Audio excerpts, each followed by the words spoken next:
royal administrators are chased out of towns. Some tax officials are tarred and feathered, a brutal punishment where the victim is paraded through the streets covered in scalding tar. Oh, bro, what the hell? Oh, dude.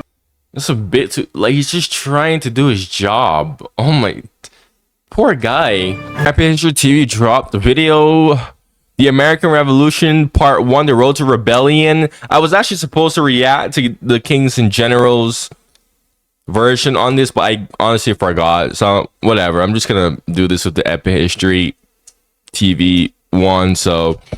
1763. The 7 Years' War, a global conflict fought by European powers, is at an end. And the British Empire has emerged victorious. Dominating its French and Spanish rivals, it claims new territory in India. Yeah, so 7 Years' War. Let's talk about that for a second, right? The war that crushed France's hope of making French the global dominant language. And France is still salty about that to this very day. Even though they will deny it, but they are. They very much are. And thank God for that. Because I wouldn't want to, well, I guess I would not be affected anyways because my family, at least on my mother's side, is French. So I guess that would have just made my mother teach me freaking French Creole. Which she knew how. She was fluent in French Creole. Not anymore.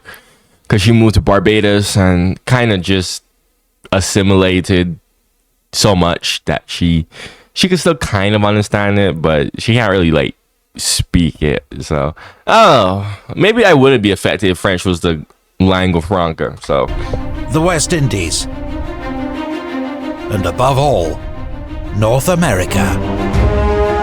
France must accept the loss of nearly all its colonies. Yeah, that's another thing too. Just a quick note is that the Caribbean, the more accurate term for the Caribbean would be the West Indies. I don't really use that term. Because people don't know that. People who know what the Caribbeans call it are usually like British people, French people, typically people whose countries had colonies in the Caribbean, quite frankly speaking. 3 million square miles of land, comparable in size to all Europe. The British now rule an empire on which the sun never sets. But in victory, the seeds of future conflict are sown.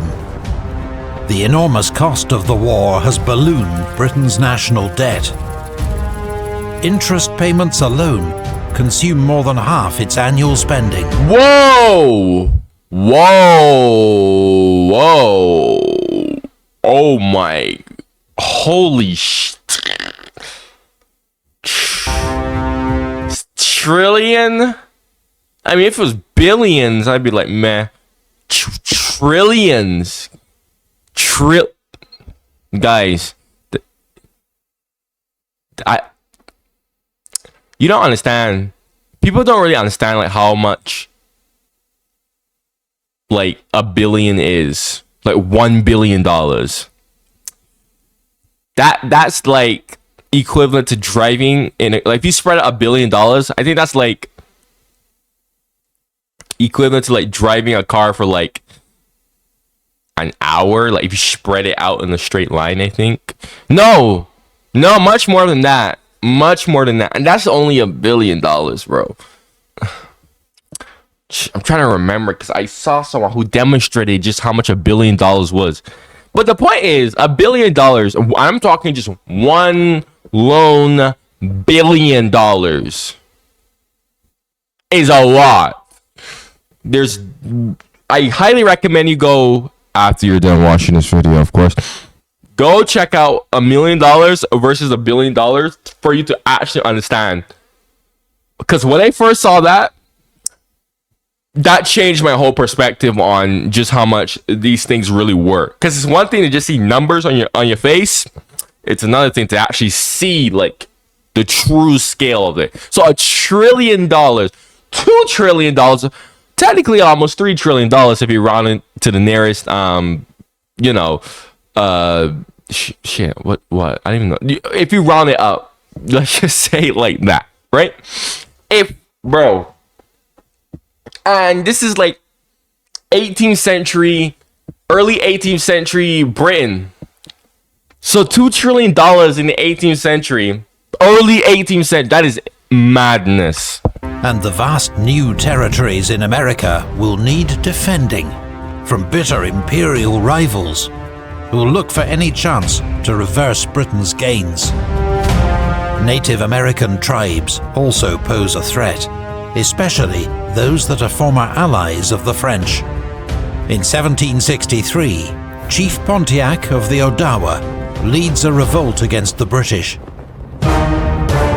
There is blood. You know, it's funny because I know I'm pausing a lot here but I mean, there's just so much to say. I'm sorry. If you can't do it, then I don't know, just stop watching the video. But these Native Americans would eventually come to just switch, like prefer the British over the Americans later on. However, I actually pointed this out. The American colonists, yes, they were British at this point. However, I believe that we should make a distinction between the American British colonists from just like the British everywhere else, right?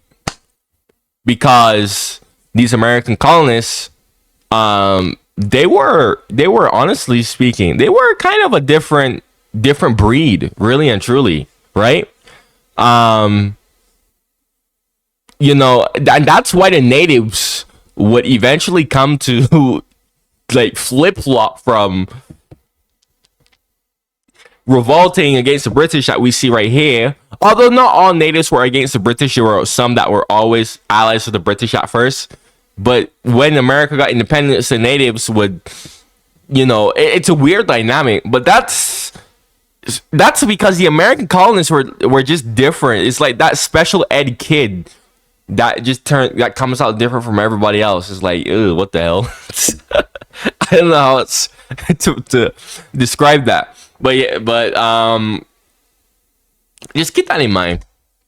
Bloodshed along the frontier as every British fort west of the Appalachians comes under attack. But the greatest challenge will come not from external enemies, but from the very colonies Britain seeks to protect.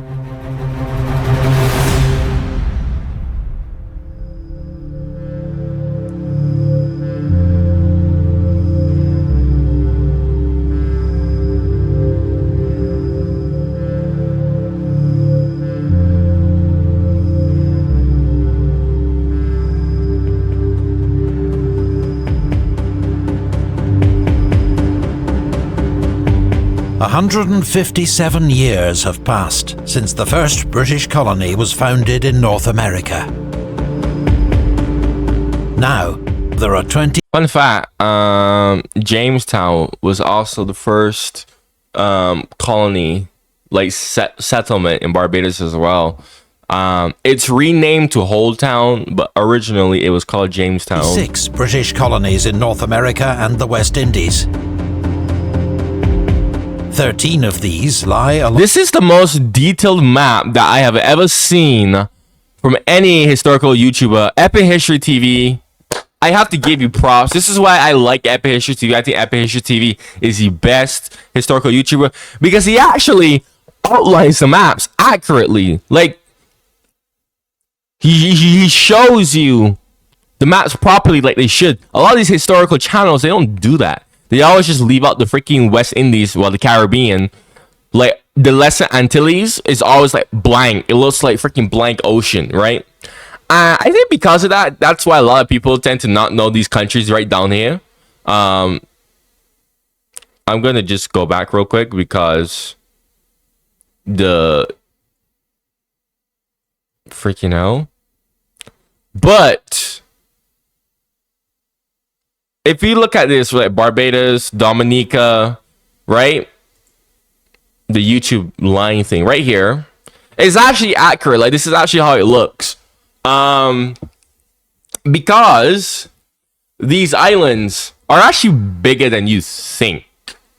They're small. Like there's a saying that we have in Barbados where it's like Barbados is small on the outside, but it's big on the inside, and that's quite true.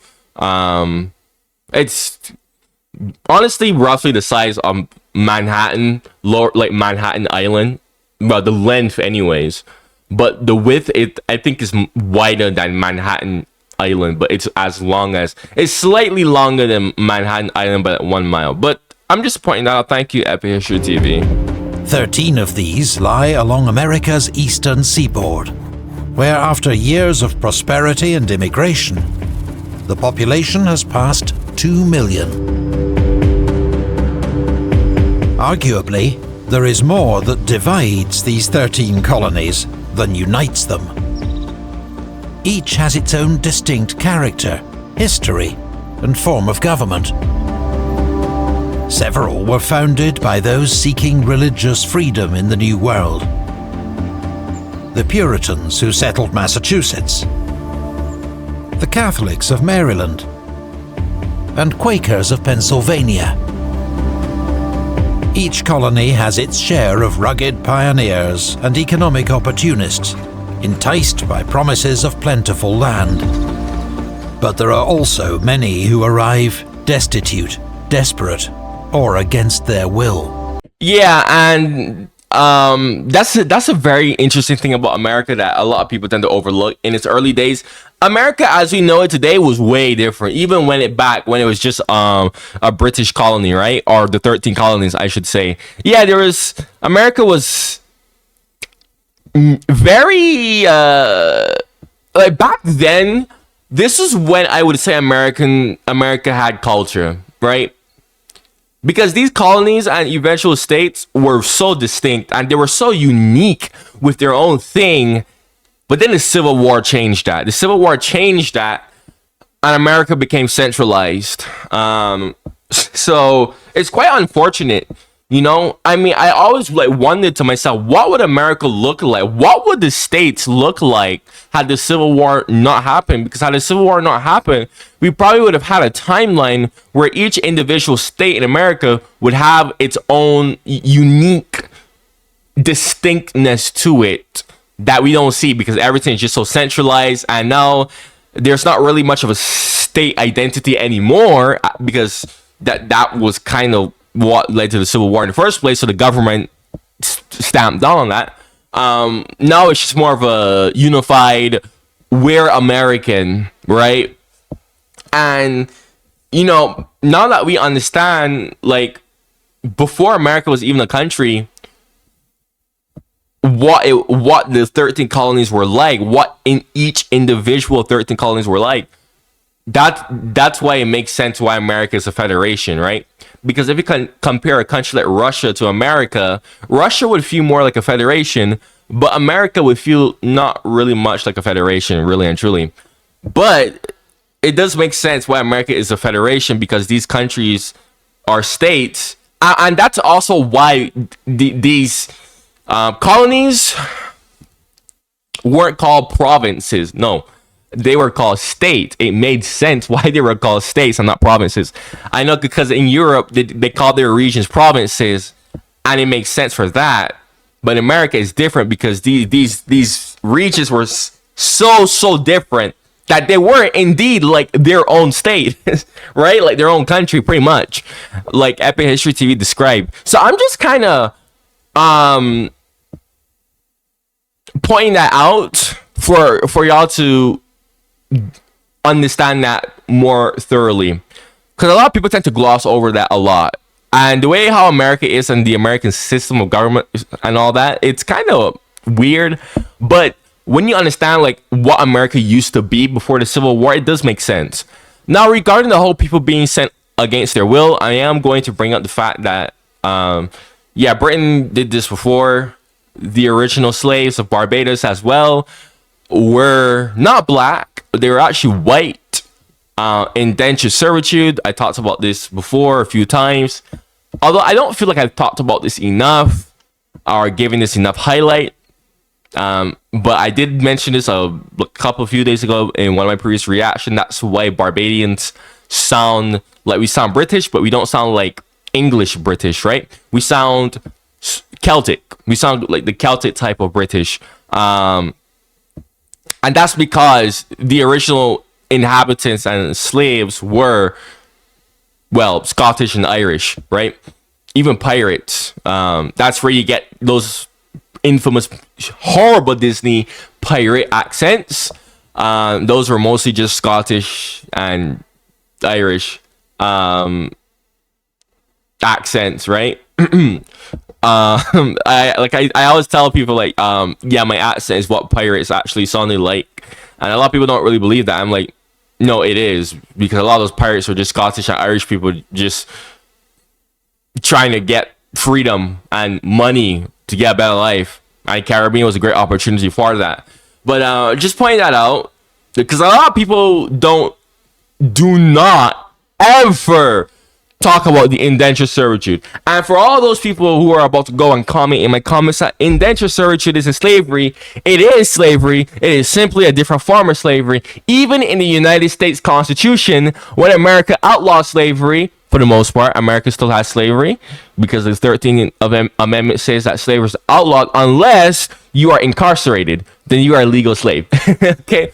But when America was mostly outlawing slavery, it also outlawed indentured servitude. It included indentured servitude because indentured servitude was also a form of slavery. So do not come in my comments, because I see so many people who try to say, oh, but indentured servitude wasn't slavery. But it was. It was simply just another form of slavery. And a lot of these indentured servitudes were literally taken against their will. They were literally deported out of England. Like, a lot of people have this running joke that, like in the Russian Empire, Soviet Union, like, oh, you would be deported to Siberia, like far off to Siberia and whatnot, right?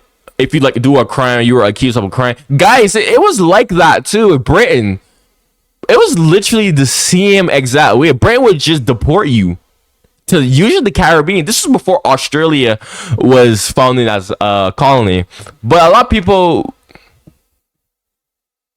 people tend to forget, because of that Britain, before Australia was founded, Britain was still just deport people to faraway places, and usually North America and the Caribbean was, well, those faraway places to settle, right?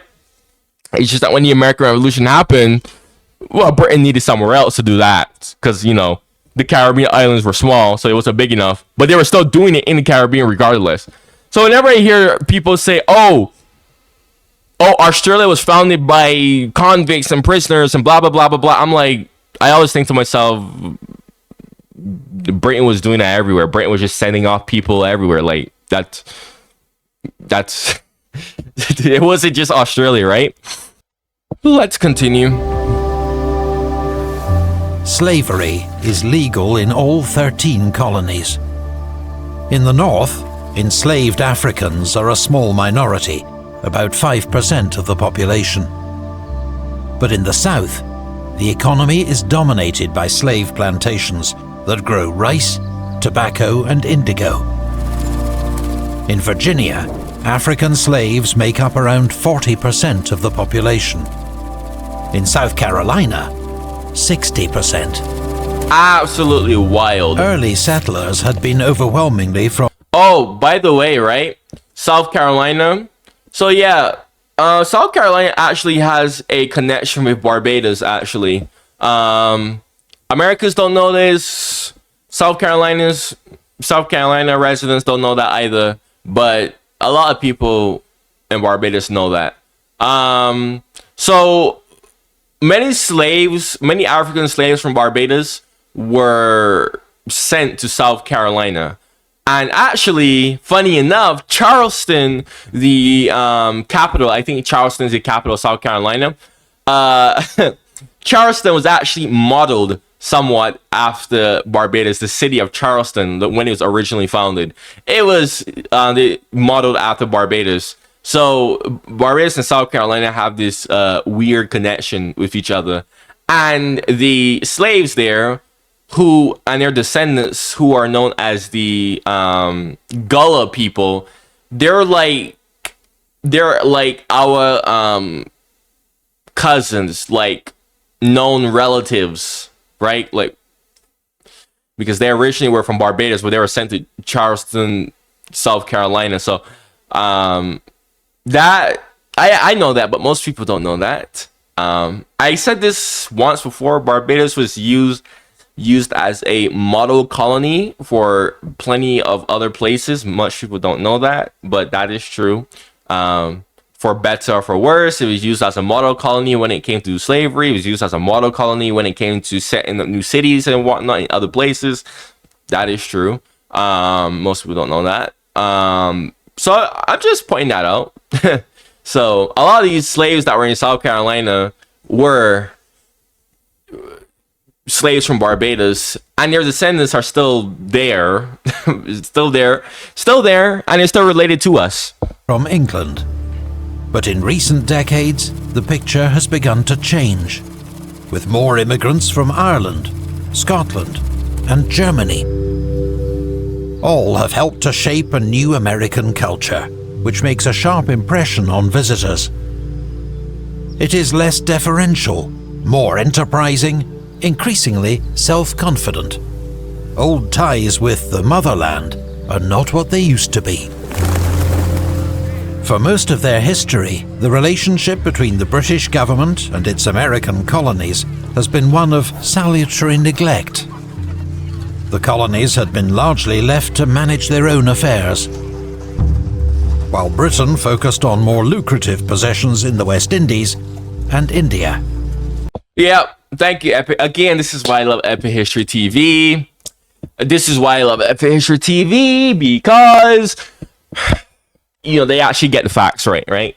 I had people before when I point out that the Caribbean, I didn't say this much, but North America was not really a profitable colony for Britain. It was not. Okay, it was not. It was not. It was actually the Caribbean. Okay, I said this before, and I had people who challenged me, even though this is true. I looked at people and I said, without Barbados, Britain, the British Empire would not be where it would be. Like, Britain needed Barbados Barbados was like one of the major vital stepping stones for the British Empire becoming what it would have become, because Barbados was such a money-making colony, and sugar, which was known as white gold, which so big, huge back then. My city, and if you've been watching me, you've heard me say this before, but this is for the new people, but my city, Bridgetown, was the third richest colony in the entire New World. The third richest colony. Okay, I want you to think of Mexico, North America, South America, and the Spanish were making money from mines, silver mines more so specifically, and other stuff too, right? Third richest colony, okay? And most people don't know that. Like, when people think of the British Empire in the New World, they just think of North America, right? Because they're geographically bigger, right? But no, it was the Caribbean. The Caribbean was the gem. They even taught us this when I was in school in Barbados. They literally looked at us in class and they said, Barbados is one of the original gems in the early British Empire. And because of this, the British guarded Barbados heavily, built 45 fortresses on the entire island, which is literally as long as Manhattan, by the way. That's how much they guarded the island. And it's also kind of because of the fact that Barbados was making so much money somewhat, that the slaves down there would eventually become privileged, because one, the slaves were not rebelling much, and two, since the slaves were not rebelling much and causing issue and making so much money, and the Barbados is a small island, the British kind of just gave a bit leeway to slaves somewhat. That is also true. Although Jamaica, which is also another money-making basket when it comes to sugar, was a whole different story. Like, I got into the argument with this with one of my friends who was American before, and I looked at it and I was like, yeah, no, America was not profitable. And it was not, America was not a profitable colony for Britain. The only places that were profitable were Boston and New York. Everywhere else actually was making Britain lose more money. And I'm so glad that Epic History TV pointed this out. And this is why Britain kind of more or less just neglected the American colonies. It was like, yeah, no, there's no money to be made here. It was the Caribbean, and India was also starting to also make, moolah, right, with trade money, right? And there's two types of money that were to be made: money from trade and money from just generating wealth, right? Trade, you just go trade, you go somewhere else, you buy products, you sell. But when you're generating wealth, you are generating revenue. That's a whole type of different money being made. And Barbados was generating a lot of wealth for the British Empire, okay? Like, this is why I will always say till the day that I die, if Britain did not have Barbados, the British Empire would have not been as... It would not grow to be as big and as influential as it was. And you can quote what I said. I don't really care. I'm not saying this because I am some ultra nationalist like some of the Turkish people in my comments. No, I'm saying that because that's objectively true. That's objectively true. But this is about to change. Britain faces an extraordinary debt crisis, and many expect the colonies to help meet the cost of their own defence. It seems a reasonable expectation. The average American's tax burden is a fraction of that paid by the average Briton. By one calculation, a Briton pays 26 shillings a year in tax, a New Englander 1 shilling. But it is the manner in which the British government goes about raising taxes that will put it and the colonies on a collision course. At Tires Plus, save up to $100 when you spend $600 or more during our epic sales event.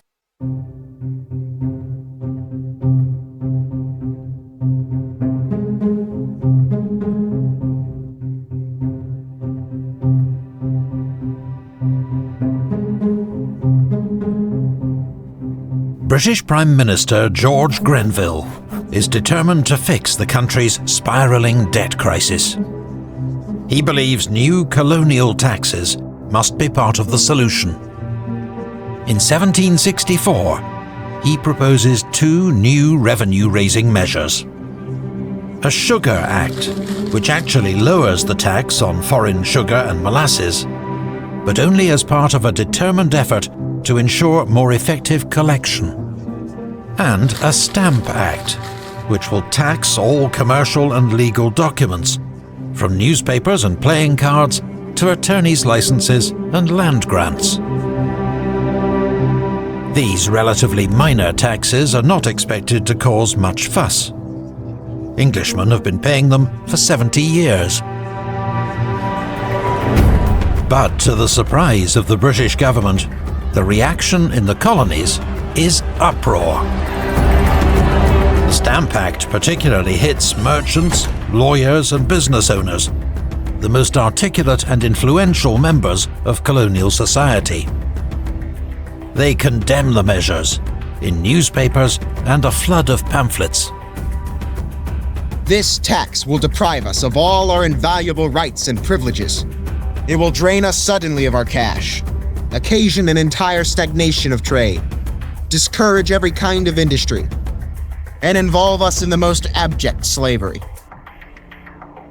The irony for them to say that, meanwhile they are unironically enslaving indentured servants, and then you have the chattel slavery, which was the worst type of slavery, and they're complaining about being subjective to slavery. Oh, the irony, dude. Opposition focuses less on the financial ironic burden than on the principle of consent. Americans protest that they have no representation in the British Parliament and can accept no taxation without representation. It is their rights as British subjects, they point out, rights protected by the British Constitution, that are being trampled on. This is like so.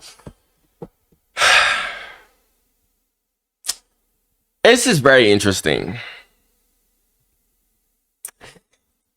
Both sides have a valid argument, but I would side with the British side, because yes, there is no taxation without representation, but the American colonies weren't like an integral part of England. They weren't like a province.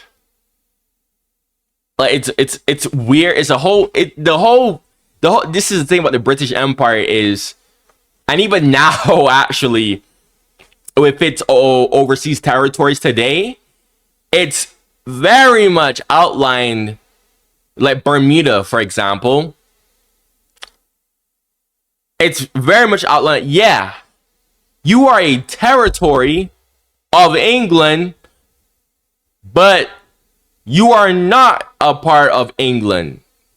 And that's weird. There's like a fine jurisdiction of, yeah, you're mine, but you're not a part of me, right? Think of it as you own an item. You own an item. Like, it's yours. You could do whatever you want with that item. But that item isn't like physically, a part of you. Like, not on your body, not inside of your body. So it's different, right? There's a fine line, but you can still do whatever the hell you want with that item. And yeah, that's kind of how Britain more or less treated like every single colony. Really, actually, like, America was this is not uniquely an American thing. Hilariously enough, that's kind of how Australia got its independence. Britain more or less kind of just abandoned Australia in World War II because they couldn't really defend Australia. So this is why I find it hilarious, right? Whenever I get like comments or people trying to say, like, try to condemn me or try to shame me or whatever for being proud of my heritage, I'm being like, oh my gosh, wait, hold on a second. My Britain bad, my British Empire bad. Oh my god, how do you not know the things that the British Empire did to you and your ancestors? Bro. Bro. Honestly, Britain kind of more or less did that with everybody. Even the colonies that were majority white, yeah, they were not any better, bro. It's like, let's not forget the indentured servitude, okay? Let's not forget about that. Prime Minister George Grenville argues the American colonies have virtual representation in Parliament. That is, their interests are represented in a general way by all British MPs. After all, even most Britons don't have the right to vote in a general election. Yeah, that's the thing. It's like, honestly, this is just the 13 colonies being spoiled. Like, really and truly, it's just a spoiled brat just acting out. And I will always view the American Revolution as one of those hypocritical, one of the most hypocritical things. And I always tell people the American Revolution was just one big scam. All this stuff is more or less affecting like the big rich elites, not really the average folk. Just keep that in mind. Grenville's argument does not win many backers, even in Parliament itself, where electoral reform is a fierce battleground. There is an idea, in some, that the colonies are virtually represented in the House. I would fain know by whom an American is represented here. Is he represented by any knight of the Shire in any county in this kingdom? Or will you tell him that he is represented by any representative of a borough which perhaps its own representatives never saw? This is what is called the rotten part of the Constitution. It cannot continue a century. The Speaker is Pitt the Elder, a renowned former Prime Minister, who adds that this kingdom has no right to lay a tax upon the colonies. What did you discuss? Again, there's both arguments made to be said on both sides, really and truly. And they're both really good arguments. I'm not saying that both arguments are bad, but I still would side with the people who want to tax the colonies, because it's like, dude, Britain literally fought this war to protect you, and you're getting mad that you need to pay, like, no. And also, not only that, but newsflash, the same problems that the Americans were dealing with, the British Caribbean was dealing with the same problems, but they didn't act like that.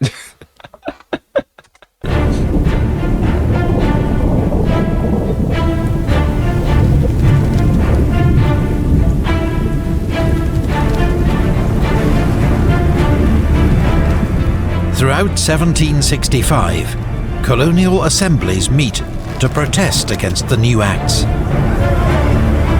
In the Virginia House of Burgesses, Patrick Henry emerges as one of the most radical leaders of colonial resistance. He proposes a series of resolutions, which are adopted by the House. Resolved, that the first adventurers and settlers of His Majesty's colony and Dominion of Virginia brought with them all the liberties, privileges, and immunities that have at any time been held, enjoyed, and possessed by the people of Great Britain. Resolved, that the taxation of the people by themselves, or by persons chosen by themselves to represent them, is the only security against a burdensome taxation.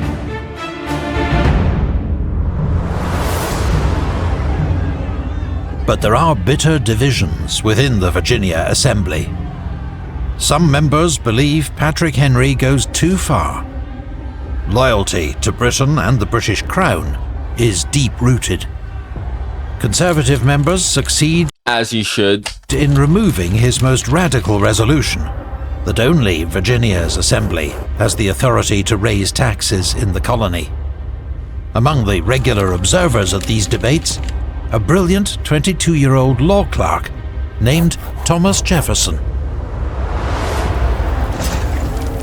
The divisions in Virginia are mirrored across the colonies as debate grows more heated and protests turn violent.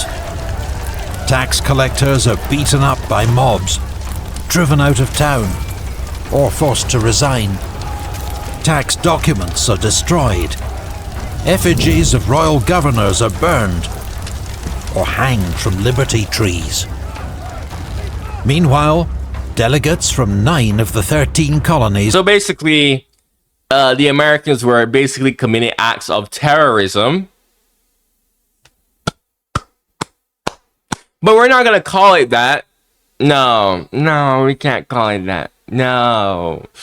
Ugh, I swear, dude. The American Revolution and this like huge propaganda, like the way how America portrays its revolution, it's striking to me. meet in New York, where they draft a petition to the British King, George III, and Parliament. While assuring Crown and Parliament of their unwavering loyalty, the delegates declare that it is their right, as Englishmen, to have no taxes imposed upon them without their consent. Colonial merchants begin to organize a boycott of British goods.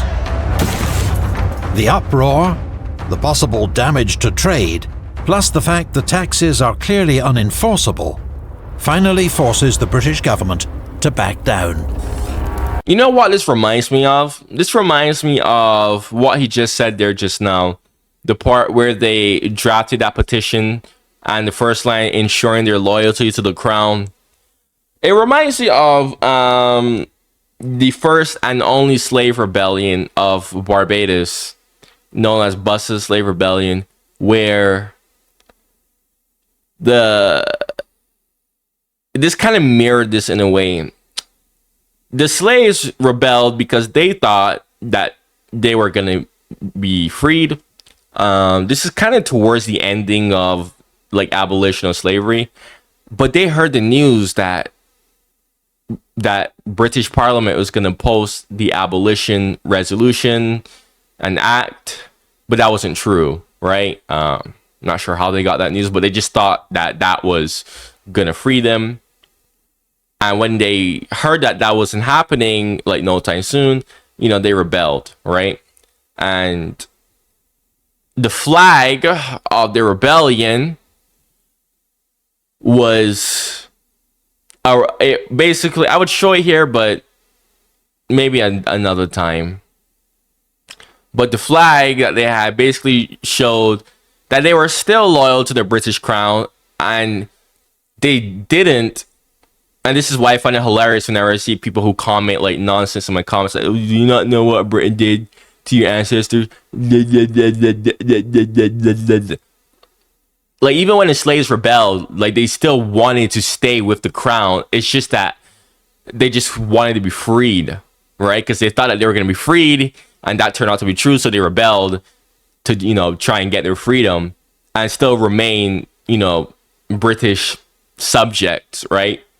So that does remind me of this, really and truly. Although the slave rebellion would be put down, but their efforts wouldn't really go down in vain, because once the slave rebellion, the news of that rebellion actually reached England, that caused more outcry for abolition to quickly be enacted, right? So their rebellion, I mean, they didn't die in vain, really and truly. That was one of the main reasons why abolition came quicker, is because of Buss's rebellion. Let's continue. I just want to point that out. The following year, 1766, the Sugar Act and Stamp Act are scrapped by a new British Prime Minister, Lord Rockingham.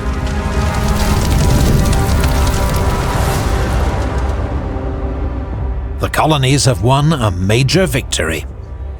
But the British Parliament does not back down over its right to raise taxes in America.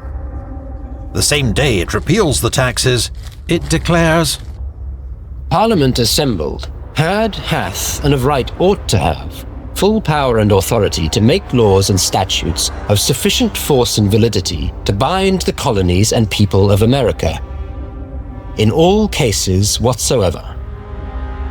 The words seem calculated to outrage America's colonial assemblies, and convince many that though this storm has passed, another will surely follow. Ever want...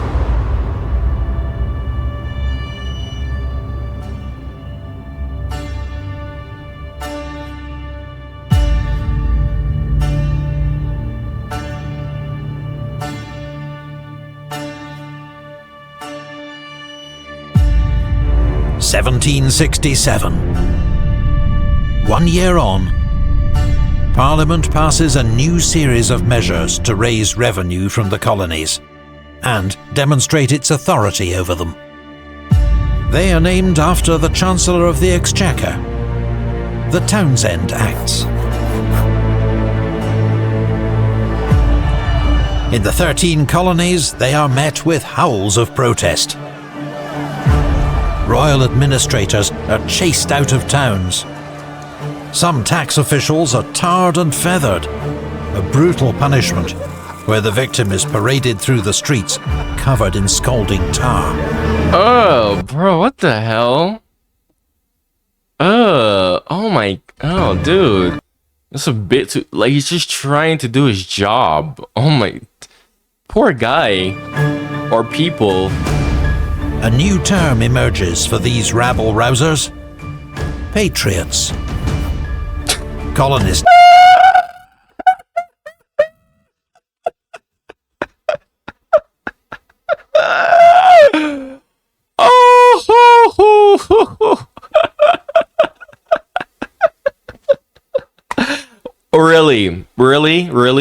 Really?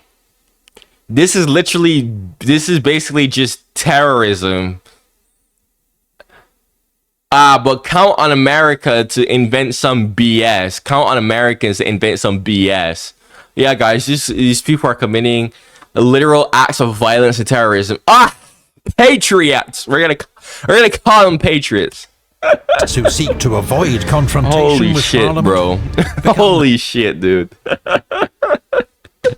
Like, I usually don't curse, but bro. known as loyalists. Many communities and even families will less soon funny. be divided between these two camps. Though for now, most are somewhere in the middle.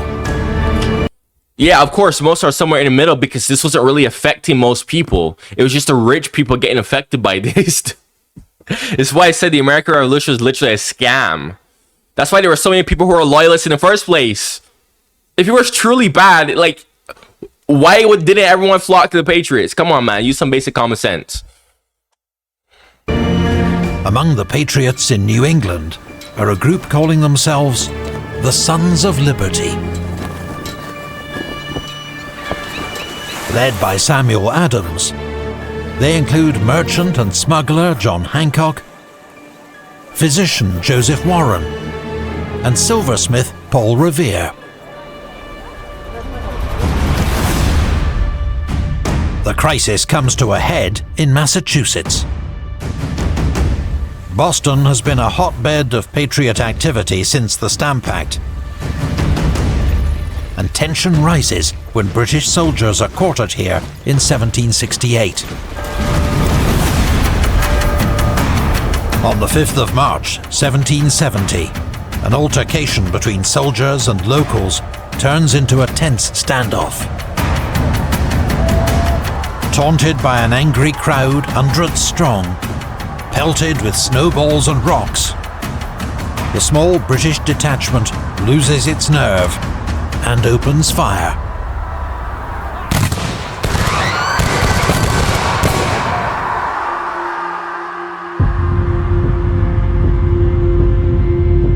Five local men are killed.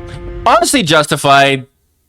I mean, they could have shot in the air at first to probably give them more, but honestly, they're literally being harassed and assaulted by literal objects, dude. Like, someone could easily just taken a big object, throw it at them, and knock them out, or even worse, just kill them outright, and we wouldn't even know like who threw the object because it was a big crowd of people. Really justified. The Boston Massacre, as it becomes known, is powerful propaganda for the Patriot cause. The news carried in pamphlets and prints, the most famous created by Paul Revere. Blood has been spilt. Emotions are running high.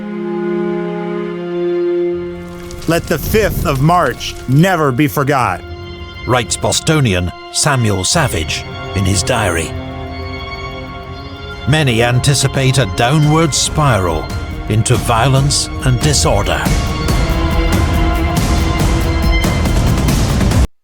Problems are...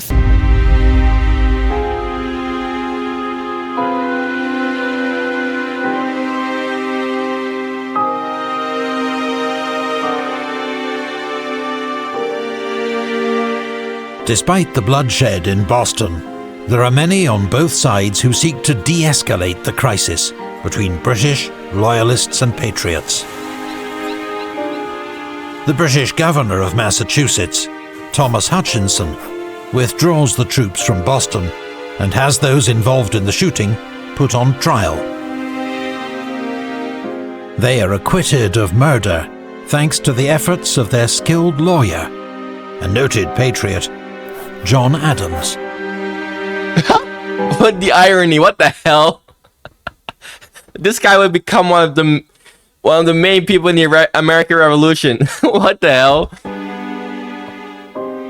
In Britain, there is a new Prime Minister, Lord North. A close friend of the King and staunch advocate of parliamentary authority, he will serve in the role for the next 12 years. The economic damage of colonial boycotts persuades him to repeal Townshend's new taxes, all but one on tea. Relative calm returns to the colonies. The boycott is lifted. A second crisis has been weathered. But in New England, hostility towards the British government lingers. Here, local merchants rely on ships and trade, and have long resented British imperial rules, which restrict their commerce with other nations. Many patriots, like John Hancock. Okay, so let's talk about that for a second, right? Yeah, so, newsflash, if you made it this far into the video, right? Because again, people don't understand what the hell the British Empire was originally founded on. The British Empire was originally a trade empire. Every single colony that Britain had, every single crown colony that Britain had, it only could have traded with Britain itself, with England itself. That was the only way for the British Empire to be profitable. That was the only way for Britain to make profit off the colonies, or somewhat, because in some cases the colonies will be more expensive than it would be to get profits from trade. If it was trading with other countries, then Britain would just be losing all of its money managing these colonies, right?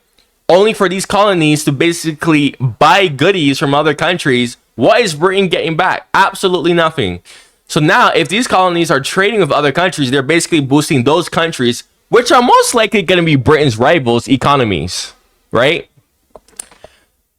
Holy hell. I don't know how many people need to hear that, but a lot of people don't seem to understand the whole intention of the British Empire. Like, people think that, like, Britain just got up and just decided, I'm going to conquer left, right, and center just for the sake of conquering, just because I want to conquer stuff. No. Like, I get people in my comments, and it's so obvious to see that, like, they have no idea what the hell they're talking about. Always, like whenever they always, like, try to shame me, condemn me, or something like that. And they always bring up my British Empire bad. Britain had colonies. No.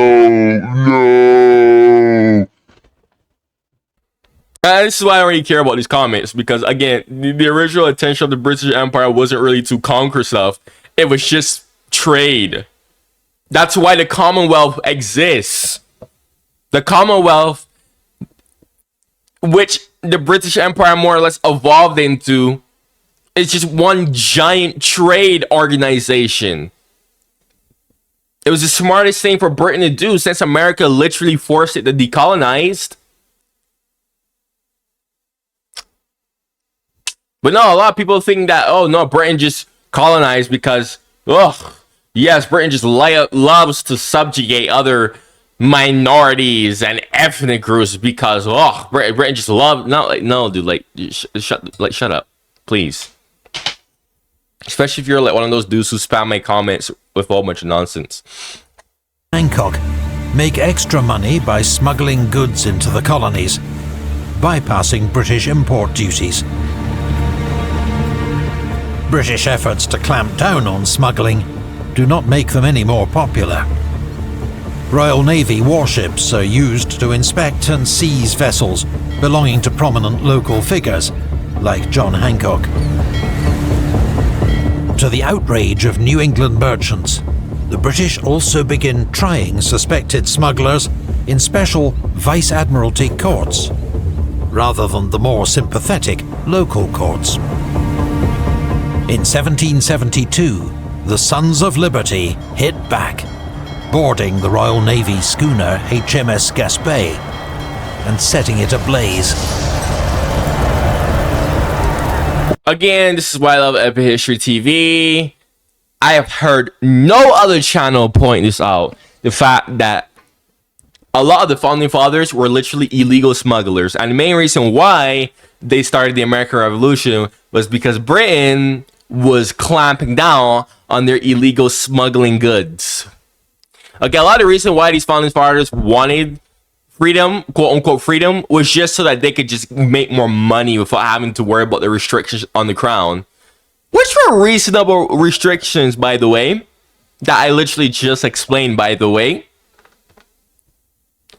No other history channel on YouTube has pointed this out. Oh, this is why I like Epic History TV, because they actually show you all the details, all the necessary details, even details that most of y'all have probably never heard of before. Because I pointed this out a long time ago, like months ago, when my channel was like in its early infancy days, when I revived my channel. I pointed out how a lot of the reasons why the revolution even happened was not for what you think, and it was basically for this right here. This is what I basically explained back then, so I didn't really feel the need to repeat myself, since Epic History TV basically pointed that out. Meanwhile, in Britain, the empire's largest corporation is on the verge of bankruptcy. The East India Company has a monopoly on British trade with India, China, and the East Indies. But a credit crisis now threatens its survival. In 1773, to help keep the company afloat, Parliament grants it the right to sell tea directly to the American colonies. The company also receives tariff exemptions that will make its tea cheaper than that of the local smugglers. But a small tax of 3 pence per pound of tea remains in place.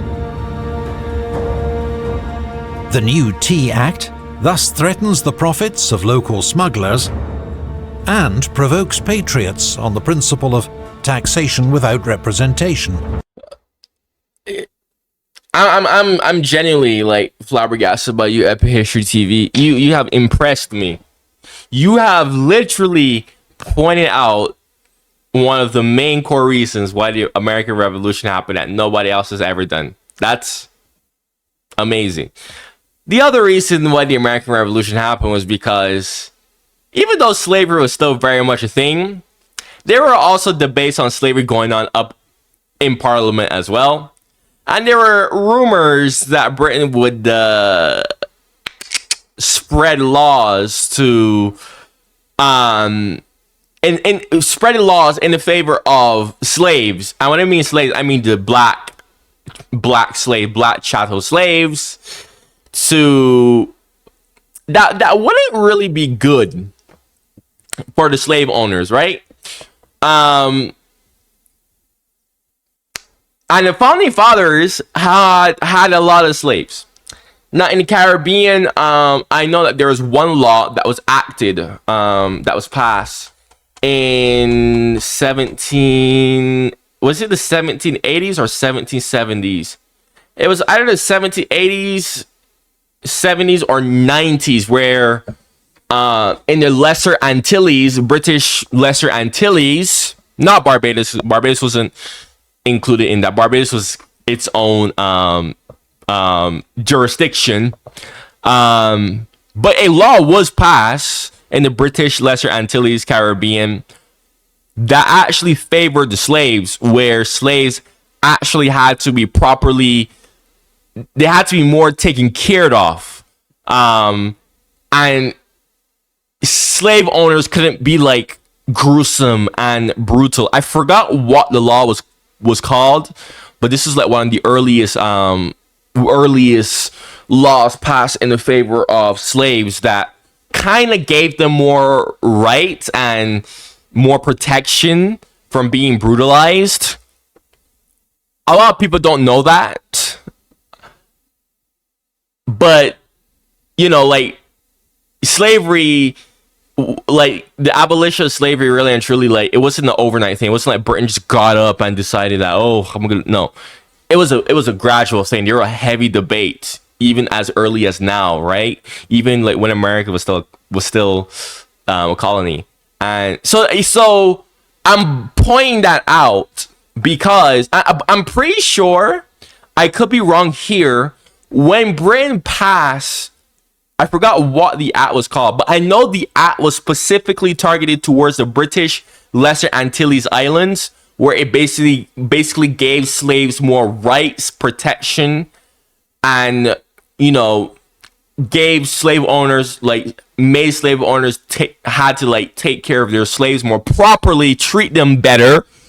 I'm pretty sure America was still the 13 colonies. Like America was not an independent country, right? So it does go back to what I say with the founding fathers, who had a lot of slaves. They heard that laws like that would come to the 13 colonies, and they didn't want that because slaves, you know, profits and all that, right? If slaves are better treated, better protected, if they can't do what they want, the slaves can't maximize profit, right? So that was another reason why they decided to gaslight people into rebelling against the crown. That and the smuggling and the other stuff. I'm not sure if Epic History TV would also point that out, but still, the fact that they point out the whole smuggling, the illegal trade that was going on between the founding fathers and how they were making their money, that's already impressive enough. Epic History TV, I have to give you that. So again, all the people who go in my comments, for goodness sakes, man, and you're gonna hear me saying this so much because I get these comments. I shit you not, I get these comments every single day who keep on bringing up slavery this and slavery that and slavery the next. Bro, the British Parliament was debating on slavery early. There were many people who were hell-bent against slavery from the very get-go. Okay, the earliest laws that were passed, like the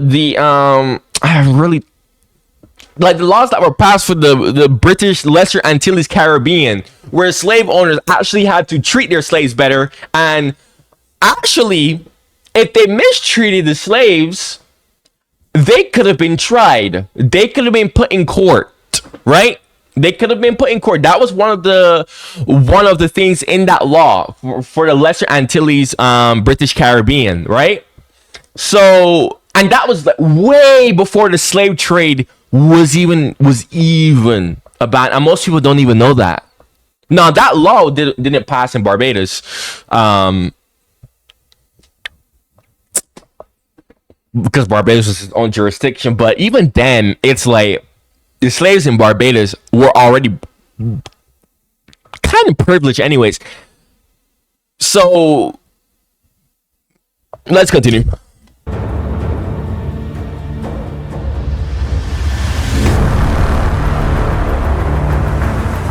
As 7 company ships crossed the Atlantic, packed with 250 tons of tea, the Sons of Liberty and others pressure tea dealers to reject the shipments.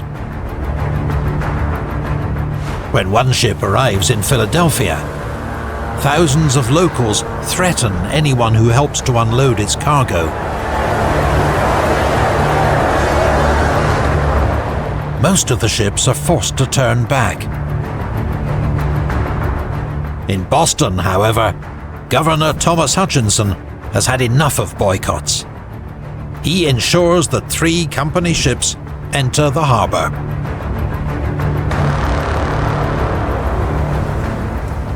On a December evening in 1773, members of the Sons of Liberty board the ships, disguised as Native Americans. They've chosen these costumes as a symbol of their new American identity. They break open 340 chests of tea and dump the contents into... Hilarious, because America would go on to basically ethnically cleanse and, I don't want to say genocide, but kind of genocide Native Americans and force them to assimilate to the harbor. So that's hilariously ironic, really and truly.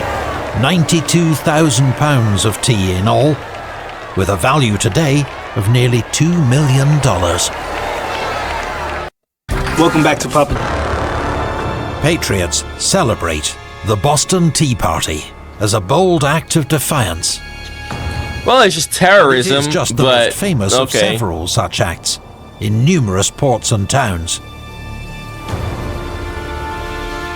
According to Patriot lawyer John Adams, this is the most magnificent movement of all. There is a dignity, a majesty, a sublimity in this last effort of the Patriots that I greatly admire. The people should never rise without doing something to be remembered, something notable and striking. The reaction in London is rather different. The British government sees only lawlessness, mob rule, and an outrageous attack on private property. Enough is enough. If the government does not act firmly now, its authority in North America will lie in tatters. The time for restraint is over. The gloves are coming off. Today, there are probably more. This is a sponsor. It is. Is that Warson? I think it is. But anyways, if you made it all the way to the end of the video, make sure you like and subscribe. Another Epic History TV banger. Epic History TV just puts the facts out as usual. Reliable as usual. If you have any suggestions for me, go comment down below. Go check out my other videos on my channel if you like what I have to say in my videos. Thank you for watching. Hope you learned something. Especially if you're like one of my Middle Eastern viewers. I hope you learned a lot if you made it this far. Especially if you're one of my Turkish viewers, because a lot of y'all tend to be ignorant on this topic, which I don't blame y'all. This is not your region, right? This is not your region, so of course you're not going to know everything. Just like how I don't know everything about your region, you're gonna know more than me, of course. That's natural. That's natural. But anyways, thank you for watching. Make sure to like the video so that my stuff stays on the YouTube algorithm, and goodbye.